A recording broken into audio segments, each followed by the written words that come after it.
From the misty Pacific coast to the rugged Cascade Mountains and beyond to the high desert in the east. Whether you chase black-tailed or mule deer, Roosevelts or Rockies, if you fish for bass or salmon, hunt cougars, bears, turkeys, or ducks, we want to talk about the most overlooked section of the outdoorsman community, true Pacific Northwest hunters and fishermen. You have found the podcast for you. Born in the wettest woods of the lower 48, where we only talk about the endless pursuits of the far western world to inspire you in your next adventure. There will be many tags in our lives that go unfilled, but if your first objective is to learn and grow, you can find success in every season. And I stand up and like, oh my God, Your foot fell off. it's off. Can't find it. And ask the big questions about what truly motivates our life in the wild. I believe that God gave us the ability to do this. You go from plodding along and not really living to living the full, abundant life that He has for you now. You are listening to the Oregon First Hunting and Fishing Podcast.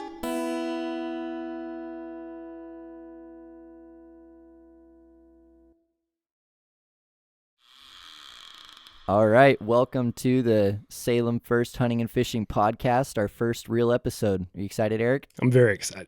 Yeah, I mean, it's been a lot of talking and thinking and planning and preparing before we got to where we are. Yeah. But here we are. We're doing it. We're here. Yep. So in this episode, you can expect a little bit of local news. Today, we're going to talk about hound hunting in Oregon. And then our guest today sounds like is sort of a bass specialist. Oh. But it's funny because this is all about the Pacific Northwest and Western Oregon, but our first guest ever is not even from here. California. Even. California, but comes here from Missouri now. Been out of California for quite a while, right? Yes, it's almost all worn off. Yeah.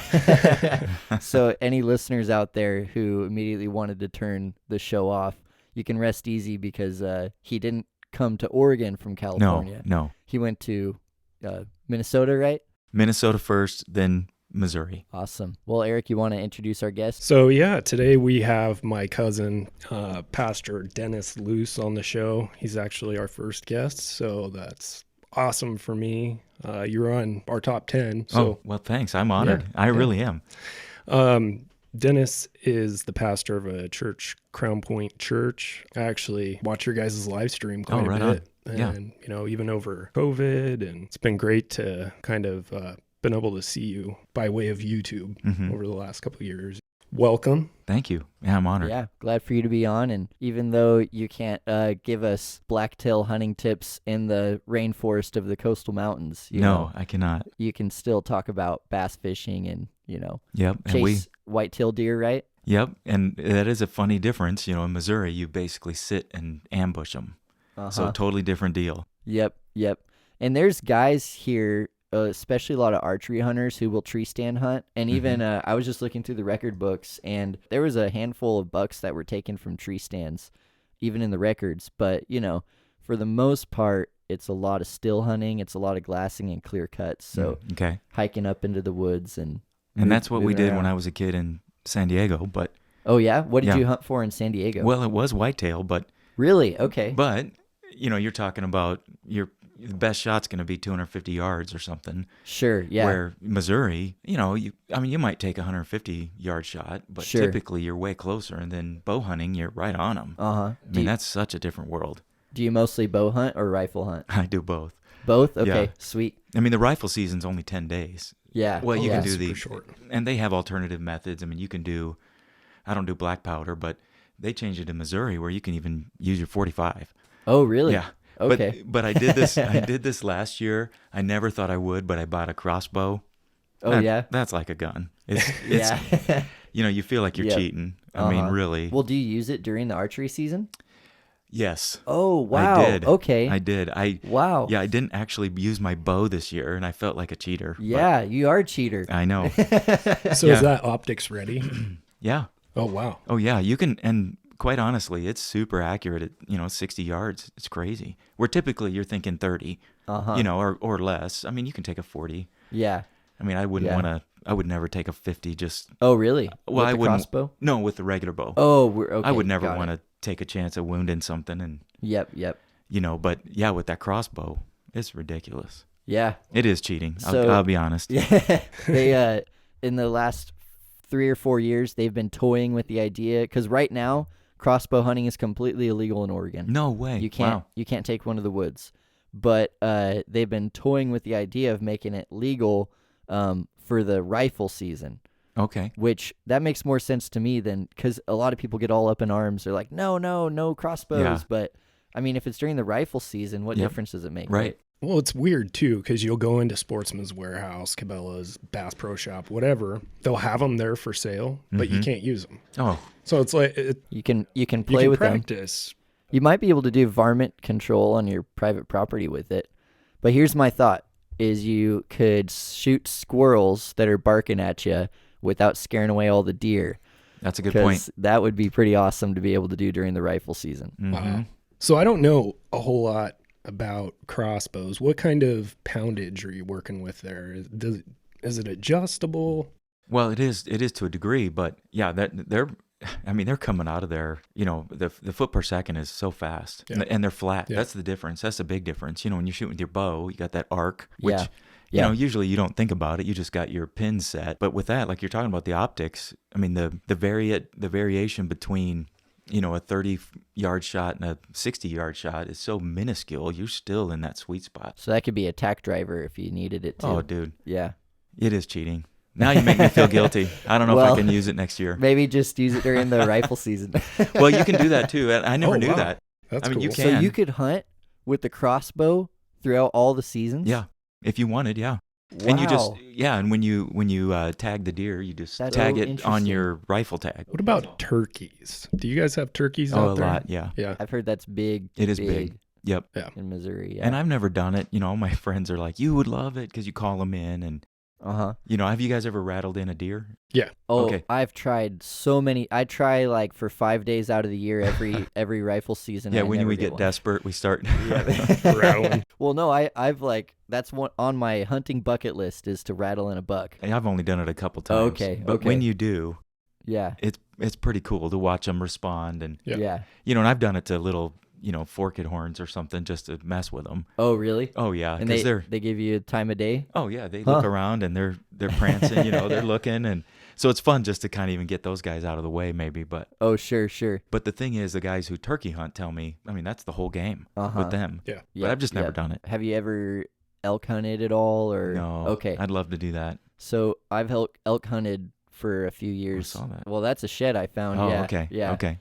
Which I found that during the deer season. Mm. He's pointing at a shed I have sitting up on my in my office in here. I have elk hunted with my buddy without a tag. I just go along without a weapon like a and help spotter, call. yeah. Help spot and call. And so I've got my calling down, and I just bought my first bow. So I'm gonna go this September is when season starts, and I'll be walking around the woods screaming, Yeah. trying to get in an elk. They just reintroduced elk to Missouri, Okay. and they're limited tags. So I don't know how that's going to work, because Yeah. typically we'd have to go to Colorado or Oh, somewhere and sure. spend, Out of huge state, money. yeah. And I just haven't wanted to do it. But Are they expecting an elk season to come from that? well, they already had one, Oh, but it was okay. limited. got it. I see what you're saying. Yeah. Yeah. You had to draw for it. Uh-huh. Kind of Wow. like our Eastern. Eastern Oregon hunts. Yeah, you got to really. You got to draw. Mm. I mean, there's some tags that you could draw every year, but they're harder hunts. Mhm. And even out here on the west side of the state, it's a general season tag for rifle and archery Mhm. for elk. It's just hard chasing them through the sticks. Oh yeah. But one thing that we want to do every episode to keep Eric and I accountable to our outdoor heritage is talk about something we did in the last 7 days that was in the outdoors. And I think, Eric, you have a pretty good story for us. Yeah, I have a pretty decent story. So Bryant and I decided, hey, in order to make this a thing, we've got to be out actually doing what we're talking about, right? So we had the bright idea to go fishing at Henry Hagg Lake. I live probably about 20 minutes from him, and we meet up at his house. I don't know, it was like 6 o'clock in the morning. Yep. I'm literally pulling into his driveway, and he texts me, oh yeah, by the way, it might be snowing. Dress warm. So, I mean, I sent the text earlier. It's not my fault you didn't read it until then. hey, I was driving, man. I was trying to be a good citizen. So anyway, get over to Brian's house, realized, oh man, it's a lot colder than I thought it was. It was, I don't know, 30 degrees, maybe somewhere in there. Yeah, somewhere about. We get out to Henry Hagg Lake. I've got a Grundon's jacket on and a pair of cargo pants that are Teflon coated. They're supposed to be, weather resistant, but not waterproof. but No. not waterproof. And Yeah. it's like the mixed rain snow. Oh, it's wet. Yeah. So we get in the boat. We get launched. We were probably, I don't know, maybe 15, 20 minutes into the fish, and I'm completely soaked. Oh. My pants are 100%. They look like they just came out of the washer. Oh. And we're just trolling for rainbow trout. So we're going about 1.5 miles an hour. Oh. It was a slow, cold. However, we got goose egged. And then when we started shivering, we realized we couldn't last much longer. I mean, we probably got a good hour and a half Yeah. out in the freezing cold with no bites. But you did it. You were there. Yeah, no tried. gloves. I mean, man. oh And man, it was hard. my 12-foot aluminum John boat with the 1965 Evinrude Ooh. 5.5 horse on the back. Wow. But I got that thing starting on the third pole. So Nice. Nice. even in the 30 degrees. It took me a solid 3 or 4 hours after I took a shower Yeah. to feel like I was halfway human again. And I was just sore from being so cold. Your muscles get all Oh, yeah. tense. Yep. And I was wearing rain gear that I needed to buy new rain gear every year because the blackberries tear it Oh, up. But sure. still, I couldn't imagine how cold Eric must have been. Oh, he had to be dying. yeah, it was pretty bad. So here's the lesson learned, right? If the forecast says 30 degrees and snowing at Henry Hagg Lake, you better bundle up. There you go. Yep.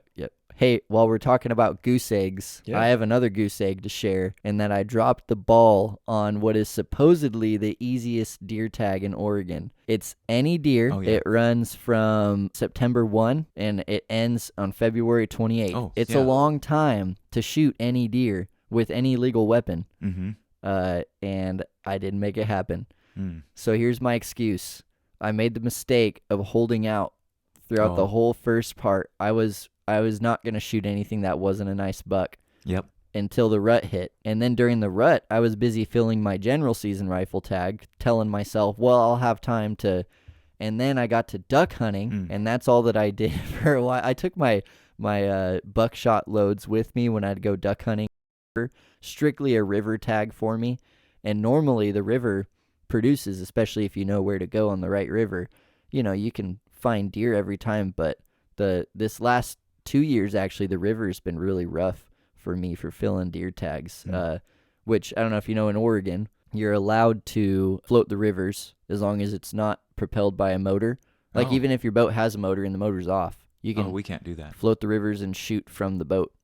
Yeah. That would Yeah. be nice. We can't Yeah. do that. Well, you'd think it would make it real easy, and normally it does. But this year, man, I gave it some really strong attempts right at the end there. But this time of year, the deer start to get nocturnal again, or even right after the rut, they go they back bed to down, being yeah. nocturnal. And Yeah. so it's like missed out on the legendary 615.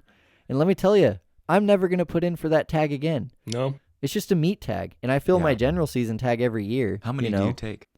One. We get Okay. one buck is the general season tag. Uh-huh. And then when I had my 615, that's an additional tag, which would have been Oh, an okay. additional deer of any gender. But it ended up not being an additional deer of any gender for me. Okay. We freaked a couple people out. He did kill this buck. So Brian asks me, hey, can I put the deer carcass in the walk-in freezer here at the church? Oh.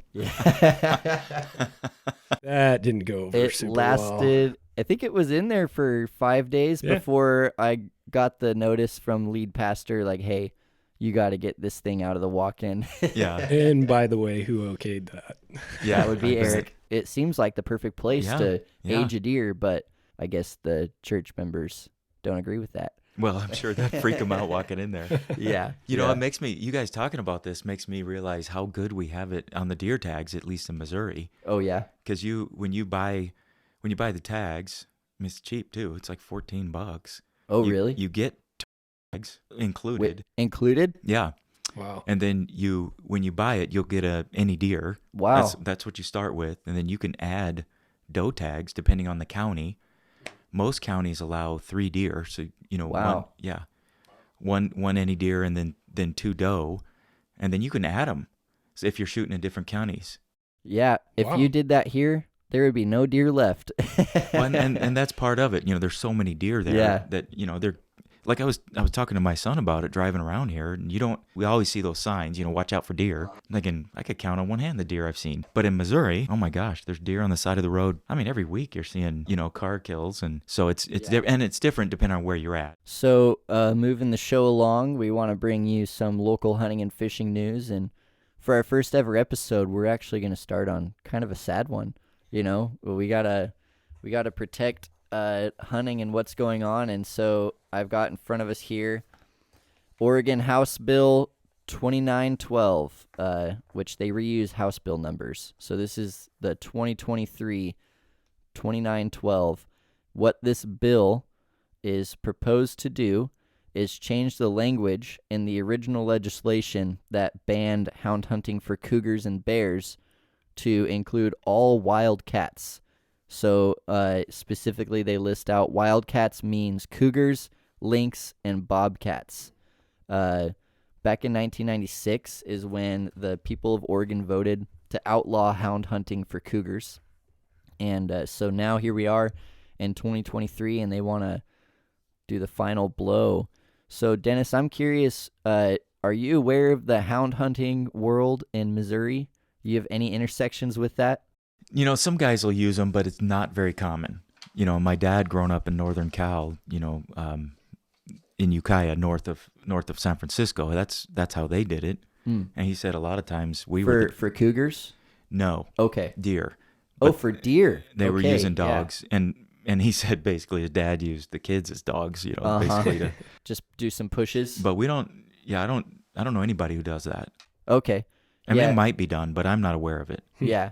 I have a really close buddy who is in the hound hunting realm. And so, of course, coonhounds, raccoon hunting, that no one really cares about that for some reason. But as soon as it's a cougar or a bobcat, people have this image in their head. And I always find myself defending hound hunting, even to other hunters, because there's just this ignorance of the amount of work it is. And, of course, the first thing you imagine is, oh, well, you release your dog and it chases a cat up a tree and you shoot it.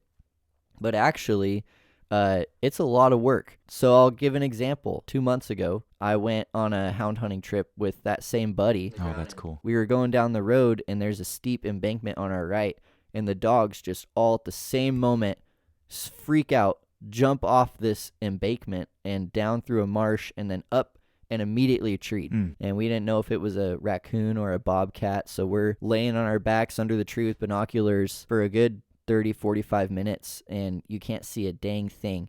We're looking, and finally it jumped tree. And so that's when we saw it, and we're like, that's a bobcat.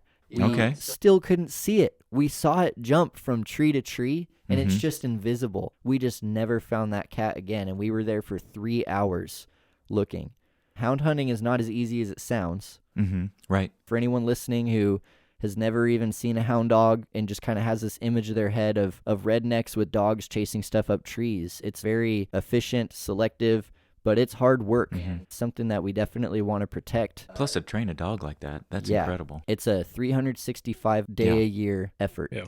One thing I saw in here that kind of surprised me was lynx.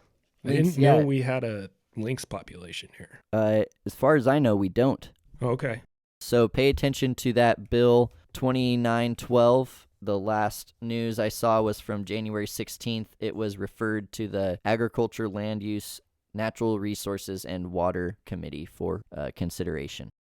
All right, Eric, let's get into our guest. Well, every podcast we want to start out with, a few questions to kind of get the icebreaker. My first question for you, this is a pretty serious one that Bryant and I talk about quite a bit. Monofilament or fluorocarbon? Fluorocarbon, dude. Yeah. I'm all fluorocarbon, yes. That's where I'm at. I don't like the float, and I don't like the springy. Yeah. But you know what? I've had such bad experience with fluorocarbon. Really? What have you had happen? Always splinters and Really? shreds. Have you not had the shredding? Well, I'm sure Eric's more of an authority than me. But Oh, highly doubt that. Okay, second question. bait caster or spinning rod? It depends, Okay. but mostly bait caster. But, there's some kind of more finesse stuff I'm just not great at the bait caster enough to do, that the spinning is, I can put that spinning rod anywhere. No risk of backlash, Right. which... Man, So- so that was the other thing I was going to say was backlashing with mono is pretty common just because of the memory. Yep. I went out with a buddy. He has this brand new $200-$300 setup. He ended up making a mistake. He put mono on a Shimano SLX DC. What's that? So it's a bait casting reel that has electronic Oh, brakes. goodness. Wow. Electronic. Electronic. cool. Brake. Anyway, we get out there. He had never bait casted, having a really hard time with it, and he ended up having to cut most of what was on his reel out. Been there. Now, a lot of friends of mine, too, they use a lot of braided. Yeah, but if you get good at skipping, like bait casting, like you were saying, oh man, docks are so fun to go skip and flip under. They actually hold some pretty big bass too. So I'm sure the Oregon state record bass is nothing compared to the Missouri state record bass because I don't know. they just don't get as big up here in the north. Well, then a lot of guys like from Missouri go fish Florida. Yeah. And then they're ruined. yeah, Because Yep, you go out there yep. and, 8, 10, 15. But coming from California, yeah. I mean, California's actually gotten a lot more exposure the last couple of years, especially in bass fishing. Our Northwest tour now includes California stops at Shasta, Oh. Clear Lake. Mm-hmm. There's a couple different fisheries that are kind of becoming more well known down there. But, growing up, we didn't bass fish. Really, I never heard of it. I didn't do it until I went to Missouri. wow, okay. I didn't bass fish till I moved down here, and it took me several years to get into it. But I always just thought it, like Bryant was talking about coon hunting and stuff. I just thought it was kind of a hillbilly sport, Oh. and so I just didn't do it. Maybe it is. I don't know. Maybe we are. I'm a hillbilly. I love bass fishing. Yeah. I think bass fishing has gained in popularity recently. Mm-hmm. I think catfishing is the new bass fishing. That's You're for a sure. hillbilly if you Yeah, go that's true. I'll give you catfishing. that. Yep. So yeah, I mean, bass fishing is the number one sport fishery in the world, I believe it. and you see some of these guys winning 200,000, 300,000, 500,000 yeah. a tournament. Insane. There's Well- crazy money out there. Well, then, I've noticed too, like a couple times I bought like a lure online. Sure. Didn't realize I was buying something from Japan. Yeah. Oh, Then I'm yeah, like, yeah. Wait a minute. If they're selling lures, there's a huge industry over there. Yeah. Yeah. Huge. Actually, within the last, I don't know, probably 6 months to a year, I've been purchasing a lot of lures like that. Mm-hmm. Getting into mega bass, they've got a lot of cool live swim baits. Mm-hmm. So I like the Japanese stuff. I think they're a little bit ahead of the curve Yeah, I think so in too. a lot of their technologies. I hate to so- say that, but Oh, I think yeah. you're right. Yeah. Yeah. Well, I mean, they are Japanese. I mean, they're good at making stuff. Yeah. Yeah. Dennis, are you ready for the question of the hour? I guess so. Can you share your favorite hunting or fishing story or outdoor experience? Some of my best memories are fishing and doing stuff with my dad. I don't remember catching a lot of fish. Yeah. Honestly, it wasn't about that. It was the time.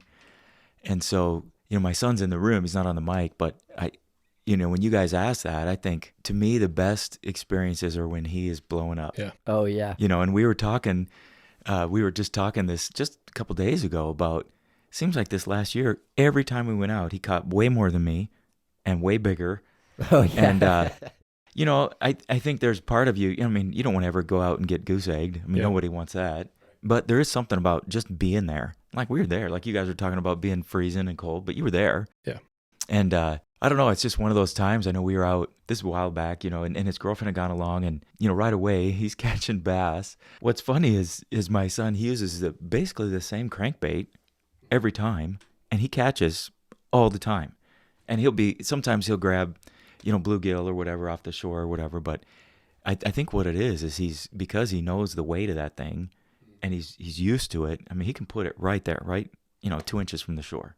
He's not banging up against the rocks or getting caught in trees, and so he's good at that.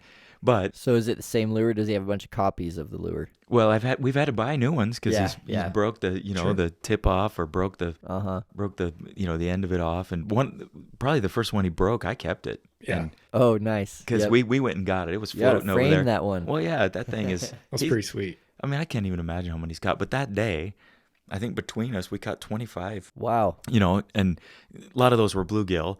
Sure. And it was funny because his girlfriend at one point, she's like, do you never use the live well? You don't keep any of these? And we're like, well, if we knew we were catching that many bluegill, maybe, but you know, we're not eating those. We always tell them, go home, get bigger, make babies, and we'll be back. You know, that's how we look at it. But that was probably the best day ever, just because Wow.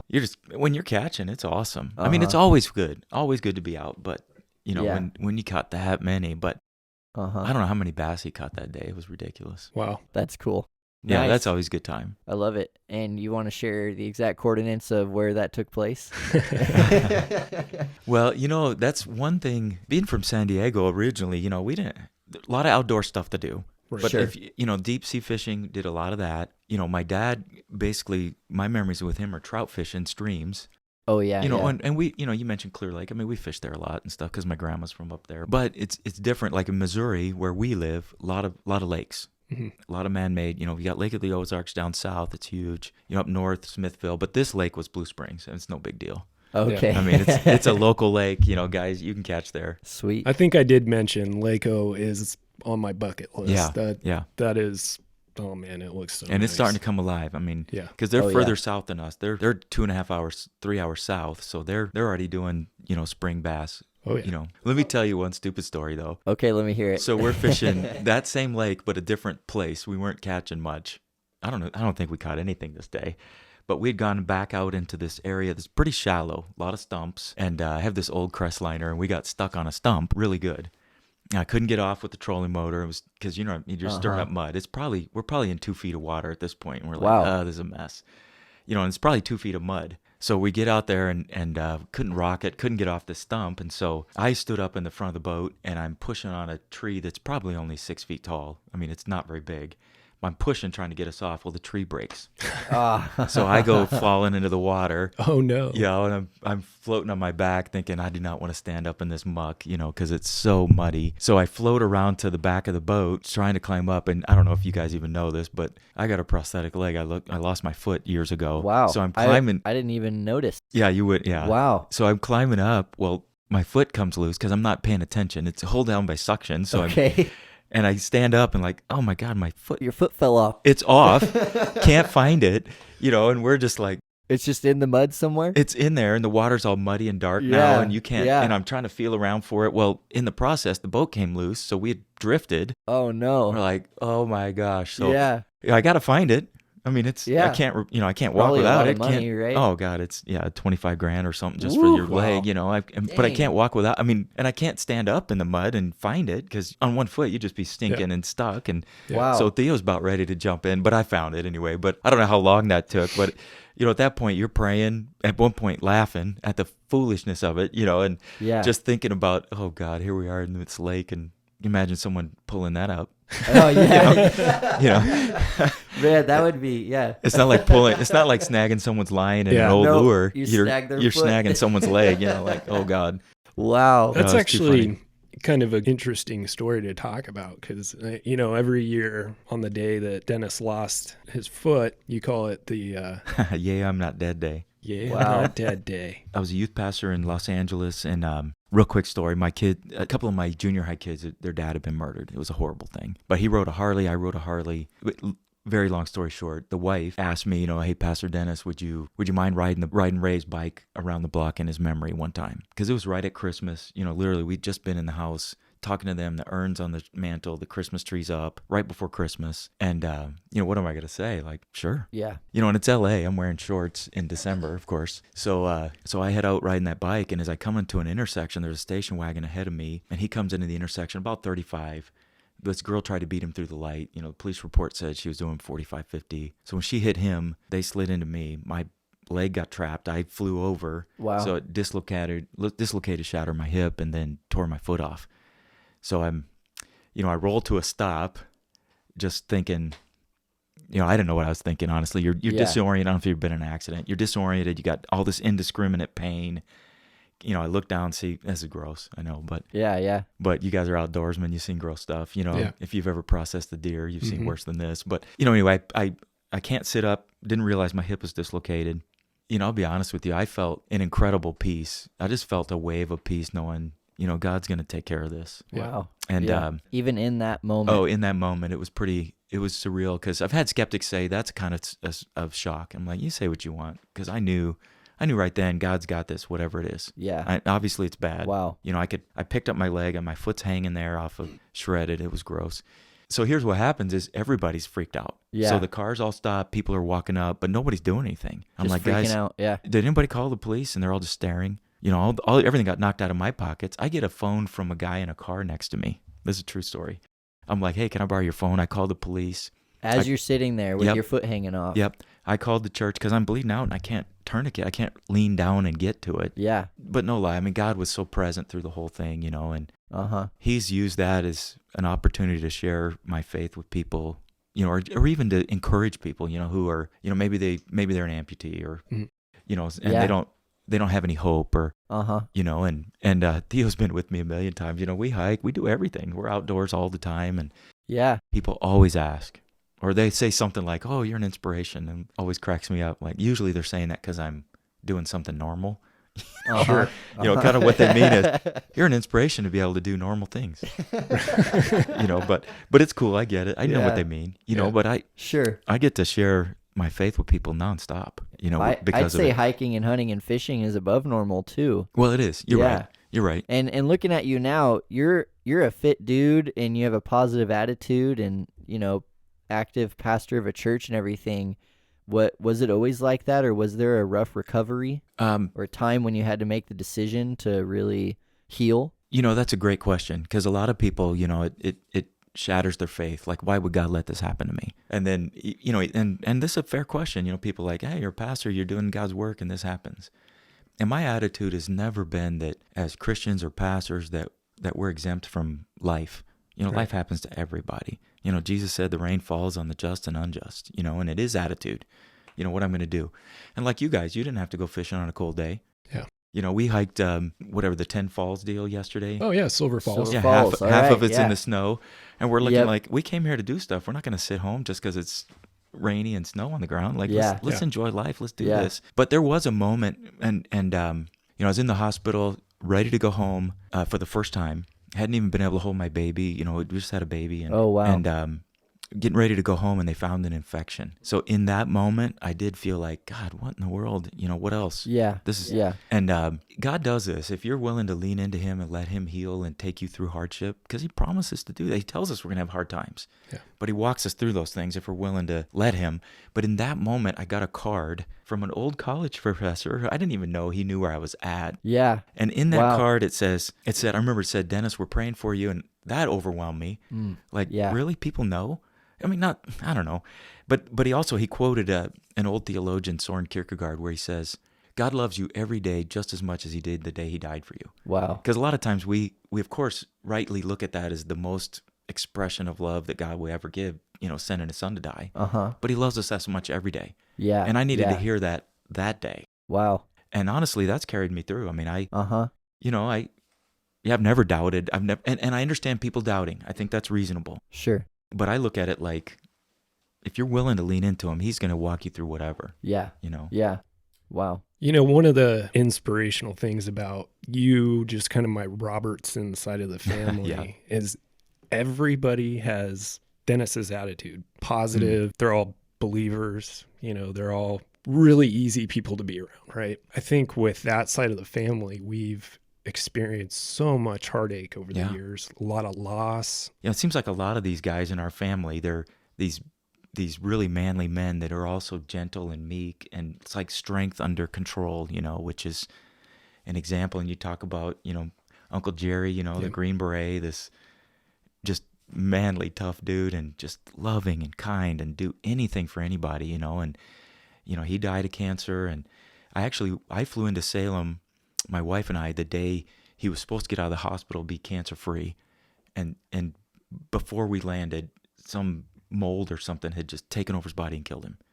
It was a huge heartbreak, and we get here thinking we're having a celebration, and I'm going to the store to buy a suit for a funeral, Yeah. and, Wow. but I'll tell you, his funeral was amazing. I mean, hundreds of people lined up just to say, Jerry changed my life. He did this. He said this. He right down the line, and then even right now, our Uncle James is, battling cancer. And, we've seen this happen. My sister, you mentioned, she died in a horseback riding accident where, they tried to save her, couldn't. And, she had had such a life of, some ups and downs, but, her faith was she was, on fire. And I think that's part of it, where you look at that and you have an opportunity. You can question God and say, why do bad things happen to people? If God's all good, all powerful, all knowing, why would anything bad happen? And, you can also look at it and say, why does anything good happen then? I mean, if you're, we act like only the bad things are the things we question, but what about the good? I mean, this is a God who's loving and caring, and he gives, and he gives us choices, and embedded in the choice is also the choice to do evil. Of course there's evil in the world, but to blame it on him rather than,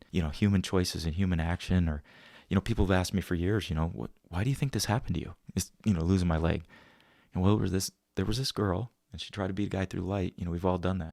Yeah. Probably. Yeah. Bad choice, which ended up on consequences I live with every day. But I choose to look at it like, man, there's so much more good in the world. And I can, I think about even, 23rd Psalm. It's a beautiful Psalm. Everybody knows it. The Lord is my shepherd, I shall not want. And we love that part. But verse 4 says, even though I walk through the valley of the shadow of death, or the darkest valley, I will fear no evil, because his rod and staff comfort me. I mean, we can choose to say, I believe in a God that is good, and he will bring good. In Romans 8:28, he works all things together for good. And a lot of that's our attitude. If we push away or choose to be angry or whiners or complainers, or, we choose to lean into who he is and the fact that he can bring good out of whatever situation it is, and then help us help people with it. To me, I want to live like that. Yeah. It's huge. That's awesome. So question, I'm sure there's a lot of people, or there might not be anyone ever listening to this, but there also might be some people listening who, little faith. aren't believers, right. Who were like, I wanted to hear about hunting and fishing. But one thing that we do want to explore is sort of the spiritual reality of our engagement with the outdoors, and how our relationship with the Lord has a direct correlation with our relationship with the outdoors. And I'm curious if you have any insight on that. Yeah, I do. Honestly, I've always felt closer to God in his creation. And I'm a big science guy. I'm a science major in college, and that's when you start to see the beauty of what it is, the intricacy of everything he made, and not only the interconnected of, not just life cycles and all that, but just I feel like I'm more close to him, or I can sense and feel him more if I'm, on the coast at the ocean, and, seeing that, or even being part of what he's made in all of this, getting up and seeing a sunrise. I post a lot of sunrise pictures just because the beauty is just, I see God in all of that. And people look at it and you could not see that. You can say, no, that's just the way the clouds look and the sun refracts, and all right, but it doesn't have to be beautiful, and it is. I mean, we serve a God who he intended to make. I mean, his creation is so intricate and so beautiful. And even if you go, now scientists there's so many scientists coming to faith because they look at it and they see the intricacy of the design, and they realize this can't be by accident. It can't. Yeah. And the deeper they go, even molecularly, and they see the intricacy that's even at that level, or out into space where we are just now seeing what God created and saw. Why we serve a God that's just, he creates beauty. That's who he is. Absolutely. He can't help but do that. Now we're seeing it, and you think about what we as humans experience, that a lot of animals, we know they can't even see that color spectrum, and yet we enjoy it and see it. To me, the more I'm around nature, the more I believe in him. Yeah. Well, and there's something cool about being able to harvest one of God's creations, right? And then feed yourself from that, right? Right. I agree. Well, you were talking about passing on some deer, and bow hunting, such a different sport where you are right there, and I don't know how many I've passed on just because I just wanted to watch them, you know? Yeah. And, like I was waiting for that buck that you never get, but I'm still willing to wait and watch, and it's just, there's something really spiritual about that I feel connected. Or even, I mentioned the coast, that this is the first time in my life I've not lived on the coast. My dad was Navy, so we lived on a lot of coasts, but there's days I need to be on the water. Yeah. I need that. I need that. It centers me. It makes me feel connected to him.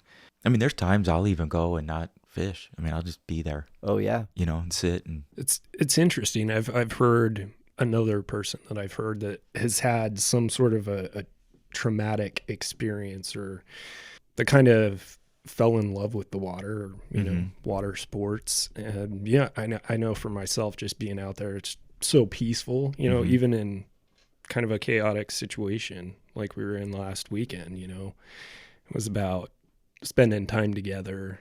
And yeah, as much as it kind of sucked in that moment, yeah, freezing to death. But what's that they say? Embrace the suck. Yeah, Yeah, right. There you embrace go. the suck. Yep. So, you know, I was able to kind of look at that and go, well, this was still a fun day, you know. Yeah. We had a Yeah. good time. Back to the point of, you know, there's something deeply human about going out to the wilderness and finding those animals, procuring your own food. Yes. Yeah. You know that in the United States especially, but in other first world countries, if that's what we are, right? A first world. Yeah. Some places. Yeah. We've drifted so far. We're so disconnected from our food, where when you pull a Hot Pocket out of the freezer, you don't think about the fact that this very, very processed item came from a living animal. Right. You know, there's pepperoni in it and cheese, and, you know, the grain was grown in a field and the tomatoes were grown on a farm. All these pieces of the super processed food that we're putting in ourselves have a natural basis. And I kind of feel like the humans, I have my two hands touching each other right now on top of each other. They used to be so connected to where their food come from because it was like all that they could do. You know, they needed to survive by hunting or fishing or gathering or farming. But we've created a whole majority of society that has, my hands are now drifting apart. They've separated from where their food comes from. So they're completely not only ignorant to it, not ignorant in like the mean way, ignorant in the definition of their unknowing of where their food comes from. And it kind of causes them to be so separate from like basic meat production, you know, but at the same time, there's like a spiritual side to it, because when you take the life of that animal yourself, it impacts you, and you take note of it. So you can go to a restaurant and order a steak and not think anything of it, but then when you are going and killing a deer in the woods and gutting that deer and cutting the deer yourself, you know, you're a part of every process. And you're realizing everything that I eat, I'm consuming the life of something. Right. You know, the creature that God created, something that was born and grew up, and now I'm eating it. You know, it's an important part of the human experience that many people are missing out of. I agree, and we're so separate from it that a lot of, even this bill you're talking about, they don't understand how all that works, you know. And I get if someone doesn't feel comfortable, you know, looking into deer's eyes and pulling that trigger or releasing that bow, but I get that. But what they don't realize is, you know, if that population becomes overpopulated, Oregon Department of Natural Resources, you know, Missouri, whoever, you know, they, like you said, they count those. They know how many deer are there, and they a certain amount have to be harvested, or else the population will become unhealthy and disease, you know, run out of food, get hit by cars. I mean, we are the apex predator of those animals now, because the, you know, wildcats and whatnot aren't bear. I mean, they're not going to be taking that many. So we are part of that process, even though, like you're saying, most people aren't. And sadly, a lot of the people making the rules or having opinions about it, I get that they feel bad for animals getting killed, but they don't understand how it all plays out. I mean, there's a big impact there. Yep. So here's kind of where I fall on that. If you're an anti-hunter, you better be a vegan. Because I'm not even going to humor a conversation with you if you eat meat and you're against hunting. But if you're a vegan, you know, we can talk. I'm sure that there's some philosophical discussion to be had about I just tell people I eat things that eat your food. That's how I look at it, you know. I'm a vegetarian, just one step back, you know, second stage vegetarian. Yeah, there you go. There you go. Yeah. I like that. Vegetarian once removed. Right. Well, I've really enjoyed our conversation. Some really awesome, encouraging, inspiring, powerful things said. Eric or Dennis, if you guys have any final thoughts you'd like to share to wrap up our discussion. I love what you guys are doing. I think it's awesome. Thank you. I'll be praying that God really blesses it. And Thank you. and yeah. encourages a lot of hunters and fishermen. Yep. It's a big sport. Yeah. Well, and I think we were kind of discussing this out in the hallway. There's a local professional fisherman that kind of changed the way I looked at hunting and fishing because of who he was and the story that, he was sharing, right? And he made himself readily available to, kind of share his testimony or his story. And I'll tell you guys this one real quick story. So he became a professional fisherman, goes out, wins this huge major tournament. We're talking about a $200,000 plus pot. Wow.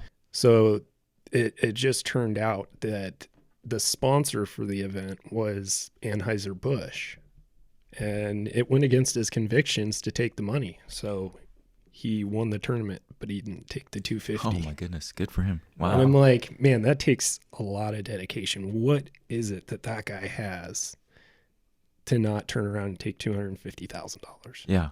Yeah. Because I don't know about you guys, I'm $250,000 shy right now. I mean, that's a house. That's Yeah. incredible. It kind of got me thinking, what's this guy have that other people don't? And that's exactly what he had. What is it about him that Wow. causes him to stick to his convictions, Yep. even to that extreme degree? And how does that overlap with the outdoors? How can we as outdoorsmen glean from that? And so I think you were a great first guest to have Oh on. man, that's an hearing honor. It really is. Your source, hearing just a little bit of your story, but getting to kind of chat about outdoor related things, I think we can all glean something from your positivity, your own ambition, but where you claim the source of that is from the Lord and your relationship with God. So thank you for being our first guest. Yes, thank you very well, much. You're welcome. Thank you. It's been a fun conversation, and we're looking forward to more. All right. Yeah, Signing out. that'll do it. Okay. Man, thanks guys. That was fun.